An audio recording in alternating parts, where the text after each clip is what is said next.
matunog ang kanyang pangalan bilang butihing may bahay ng yumaong DILG Secretary Jesse Robredo. Siya ang nagpatuloy sa nasimulan ng yumaong kalihim ang taus-pusong serbisyo para sa mga kababayan na nasa laylayan ng lipunan. Si Maria Leonor Santo Tomas Herona Robredo, mas kilala bilang Leni Robredo, ay pinanganak noong April 23, 1965 sa Naga City.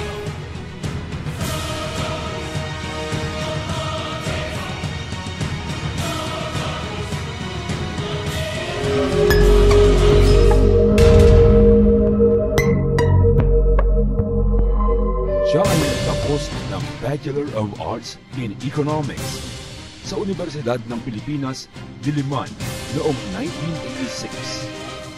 Sa kabila ng pagiging asawa at ina, ipinagpatuloy niya ang pag-aaral ng Bachelor of Laws bilang pangako sa kanyang ama, gayon din ang katuparan ng kanyang pangarap na magsilbi sa bayan. Ang hamon ng pagiging ina at pag-aaral ng abogasya ay hindi naging madali para kay Leni. Pero ito ang naghasa sa kanyang prinsipyo at katataghan. Nang siya ay opisyal na naging abogada noong 1997, tinupad ni Leni ang kanyang pangakong tumulong ng bukas loob sa mamamayan. Naglingkod sa Public Attorney's Office at kasapi ng iba't ibang civil society groups na nagkaloob ng libreng serbisyong legal para sa mga kababaihan, mangingisda, magsasaka, at mga Pilipinong walang pinansyal na kakayahan. Taong 1989, kasama siya sa nagtatag ng Lakas ng Kababaihan ng Naga Federation, isang samahan na nagbibigay ng sasanay at livelihood opportunities sa kababaihan.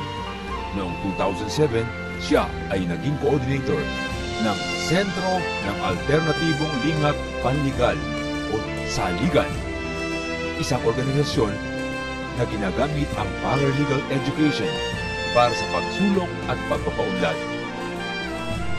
Layunin din ito na turuan ng tamang pamumuno ang mga kabataan. Kaya naman sila ay tumanggap ng Kabalikat ng Bayan Award. Dating Pangulo ng Naga City Council for Women at miyembro din ng Federación Internacional de Abogados. Kinilala siya ng Volunteers Against Crime and Corruption bilang Most Outstanding Private Prosecutor noong 2009. Sa panunungkulan ni Jesse, si Leni ang kanyang naging unofficial consultant at advisor. Marami rin siyang naiambag at natutunan sa pamumuno ni Jesse.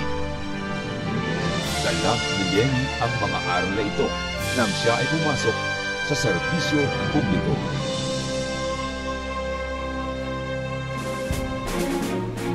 Si Leni ay nahalal bilang kinatawan ng ikatlong distrito ng Camarines Sur noong 2013.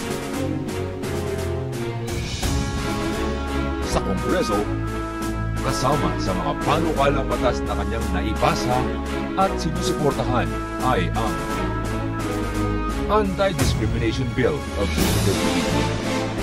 2013, People's Participation in Budget Deliberation Bill, People Empowerment Bill of 2014, National Food Security Bill of 2015, Full Disclosure Bill, at Freedom of Information Bill.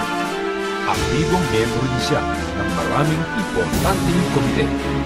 Siya ang Senior Vice Chairperson ng Committee on Revision of Laws at Vice Chair din ng Committee on Good Governance and Public Accountability. Sa maraming taon ng serbisyo publiko, natunghayan niya ang potensyal ng ordinaryong tao. Ngayong 2016, nais niya na higit pang makatulong sa mas maraming mamamayan at isulong ang mga adhikain para sa patuloy na pag-unlad ng bayan.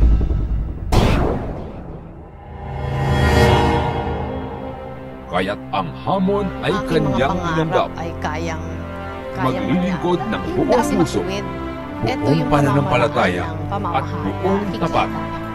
Na malinis na yung kanyang gobyerno, kaya kailangan. Siya ang bagong idolo ng mga Dasmariñeño na susuportahan para maging pangalawang pangulo. Inspirasyon at dagdag na liwanag ang kanyang hatid para sa pagpapatuloy ng daang matuwid. Yan si Lenny Robredo.